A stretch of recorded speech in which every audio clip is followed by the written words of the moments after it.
Jemaatku yang terkasih dalam Kristus Yesus, selamat sore. Selamat sore.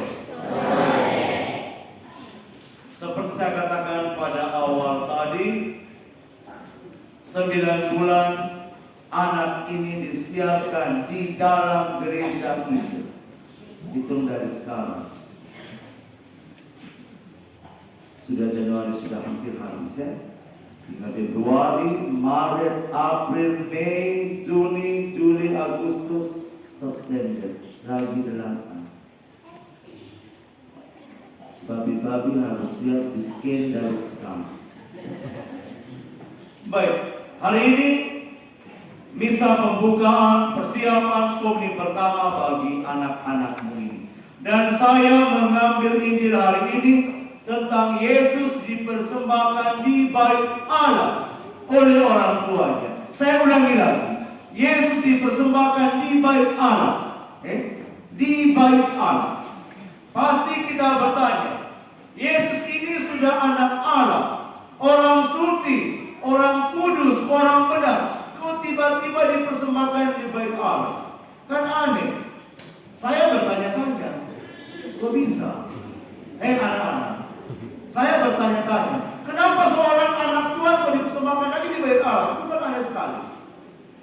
Jawabannya, meskipun dia ini anak Allah, tetapi dia harus memenuhi hukum Taurat pada waktu itu. Adat istiadat orang Yahudi pada waktu itu bahwa anak laki-laki sulung harus dipersembahkan di bait Allah. Dipersembahkan. Atau juga dalam bahasa Biblisnya itu disunat. Bukan berarti dia dipotong ya. Disunat itu artinya dia harus memenuhi hukum Taurat pada waktu itu, bahwa dia harus dipersembahkan di bait Allah. Dan yang berikut, dia dipersembahkan oleh orang tuanya dengan persembahan yang sangat miskin. Persembahan untuk keluarga-keluarga yang termasuk kategori keluarga tidak mampu. Macam kita yang sering terima PKH, kita yang tidak mampu. Maria dan Yosef juga sama. Mereka hanya mempersembahkan kepada Tuhan sepasang burung terkukur atau 2 ekor anak burung merpati. Pada zaman itu persembahan yang begini itu hanya untuk keluarga-keluarga yang miskin. Bapak. Dan Yosef dan Maria memenuhi tuntutan pada waktu itu. Mereka akhirnya mempersembahkan seperti yang dikatakan oleh hukum Taurat pada waktu itu, atau ada istilah pada waktu itu bahwa harus mempersembahkan sepasang burung terkukur ataukah seekor burung merpati, ya, bukan penike, merpati. Saya ulangi, bukan penike, ya. Ini simbol persembahan orang-orang miskin pada waktu itu. Nah, sampai di bait Allah, mereka bertemu dengan satu orang tua yang hidupnya sangat benar dan saleh bernama Simeon. Kami di kampung itu nama Simeon itu dipanggil Meon. Meon bisa. Kalau Maran Dewa itu dipanggil Meon. Ya. Simeon itu orang yang benar dan saleh. Setiap hari dia punya tugas itu hanya ada di bait Allah untuk mempersembahkan kurban kepada Tuhan. Dan dia adalah orang yang diurapi oleh Tuhan bahwa dia ini harus melihat penyelamat dunia baru dia mati. Dan ketika dia menerima anak Yesus, dia langsung mempersembahkan kepada Tuhan sebuah kidung yang indah, yang biasa dikenal kidung Simeon. Dia mengatakan begini, sekarang Tuhan biarkanlah hamba-Mu pergi dalam damai sejahtera sesuai dengan kehendak-Mu, sebab sesungguhnya mataku telah melihat keselamatan yang datang daripada-Mu. Yaitu dia melihat Yesus. Dia begitu bahagia melihat Tuhan Yesus, dan dia begitu senang menatang anak itu. Maria dengan Yosef diam saja. Lalu pada akhirnya dia omong kepada Maria dengan Yosef, "Wahai Maria, anakmu ini Satu ketika dia ini menjadi tanda yang menimbulkan perbantahan. Dan sebuah pedang akan menembusi jiwamu sendiri. Maria tidak paham. Maria tidak paham apa yang dikatakan Simeon. Pertama, Maria dia baru paham tentang kata-kata Simeon atau Neon atau waktu dia melihat anaknya itu disiksa secara sadis di kayu salib. Itu berarti ternyata yang Neon omong waktu itu ternyata endingnya begini. Pedang yang menembusi jiwa itu artinya bahwa hatinya akan hancur, tercabik-cabik melihat bagaimana anak semata wayangnya harus dibunuh. Meskipun dia ini tidak berdosa. Dan Maria menyimpan semua perkara itu dalam hatinya. Dia baru menyadari semuanya itu ketika misteri salib yang begitu sadis. Umatku yang terkasih dalam Kristus Yesus, makna dari bacaan Injil ini yang paling pertama, Yesus dipersembahkan di bait Allah. Dia mau supaya rumah bapaknya itu juga diperlihatkan oleh orang tuanya kepada dia. Ama, ini engkau punya bapak, punya rumah. Dan setiap hari rumah kita itu indah. Hari ini makhluk 30 lebih ekor ini kamu persembahkan kepada Tuhan. Waktu permandian itu Bapak sudah persembahkan kepada Tuhan. Lalu dalam proses yang panjang dia sudah mencapai usia pas, siap untuk sambut Bapak. Kalian membawa dia hari ini ke tempat ini.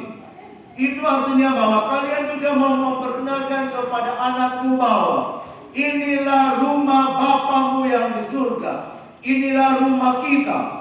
Setiap minggu itu kita di sini. Bukan main lato-lato di luar. Ya sekarang itu jadi musimnya lapo-lapo. Atau orang Kupang bilang no-no. Oleh no. Jadi hari ini itu sebenarnya adalah momen di mana anak-anakmu itu diperkenalkan bahwa rumah mereka hari Minggu itu di sini. Poin yang kedua juga, anak-anak juga mau memperkenalkan kepada kamu. Bapak, Tuhan itu dia menciptakan kita manusia, bukan singa. Dibedakan. Kalau kita manusia, orang beriman, hari Minggu itu kita di sini. Loh. Kalau singa itu kan dia muncul. Ada yang waktu permandian anaknya baru muncul. Jadi macam sinyal ya. Anak mau sambut baru datang. Itu namanya sinyalisasi. Ya. Perkuduan dia. Lalu ya. Hari ini kalian datang lagi. Anak-anakmu juga menunjukkan kepada Anda semua bahwa Bapak, Mama, inilah rumah Bapak kita. Dia juga sedang mempersembahkan kamu dua orang tuanya, Bapak dan mamanya atau Bapak atau mamanya. Inilah rumah kita. Hari Minggu itu kita di sini, bukan di Mirep atau di kebun atau di tempat yang nongkrong untuk bergosip ria. Tapi hari Minggu itu yang paling pertama untuk kita di sini. Maka hari ini momen yang paling istimewa ketika Anda mempersembahkan anak Anda dipersiapkan menjadi bangku pertama, anakmu juga mau membuka mata hatimu bahwa inilah rumah kita, Bapak, inilah rumah kita, Mama, ini rumah kita. Sepantasnya Minggu itu kita ada di sini. Poin yang berikut, seperti Maria dan Yosef mempersembahkan persembahan kecil tadi kepada Tuhan, anakmu ini juga adalah persembahan yang paling indah, yang paling berkenan di hadapan Tuhan adalah anak-anak. Maka ketika Anda mempersembahkan dia hari ini, ketika pulang ke rumah, apa yang kau buat? Berperanlah jadi guru yang kedua. Di sekolah ya ada Ibu Marcel. Tapi di rumah, Bapak harus menjadi guru agama. Bapak, guru agama di sini. Mama juga sama. Selama 9 bertugas anak sebagai pendidik di rumah. Bagaimana mengajarkan anak mencintai kitab suci, bukan Android. Mama juga belajar dengan anak bagaimana mencintai kitab suci, belajar segala sesuatu tentang pendidikan Katolik di dalam keluarga, dalam doa, ekaristi, dan juga aspek positif lain yang mendukung iman anakmu itu. Jangan sampai habis bisa membuka ini, akhirnya Bapak juga bilang, Mama mau yang urus dia, atau Mama bilang Bapak mau yang urus. Jangan. Orang tua sebagai perpanjangan tangan katekis untuk mendidik dan menggodok iman anak-anak ini supaya semakin hari dia semakin jatuh cinta dengan Tuhan. Amin. Sehingga ketika momen terindah pada hari kori pertama nanti, dia punya hati batin sudah siap. Hidup doa sudah nyaman. Hidup ekaristi dia sudah semakin menikmati meskipun dia belum menyantap sepenuhnya tubuh Tuhan. Dia memang mengalami kepenuhan keselamatan itu, kebahagiaan itu ketika dia menerima santapan tubuh dan darah Tuhan pada hari terindah nanti. Maka mulai hari ini orang tua jangan seperti sinya, kan? Hari Minggu itu di sini datang misa, pulang ke rumah itu watakkanlah kepada anak-anakmu, isilah imannya dan hal positif dan jaga dia punya hati. Ingat pesan terakhir ini, jaga anak punya hati. Sebagai orang tua, mungkin selama ini Anda sudah banyak memikul salib dari suamimu, salib dari istrimu. Jangan lagi memindahkan salib itu kepada atau menitipkan salib itu kepada anak-anakmu. Mulai hari ini dia siap untuk sambut bahu. Maka jangan bebankan dia dengan salib yang sedang engkau pikul. Amin. Mari kita berdiri mengaku iman kepercayaan. Aku percaya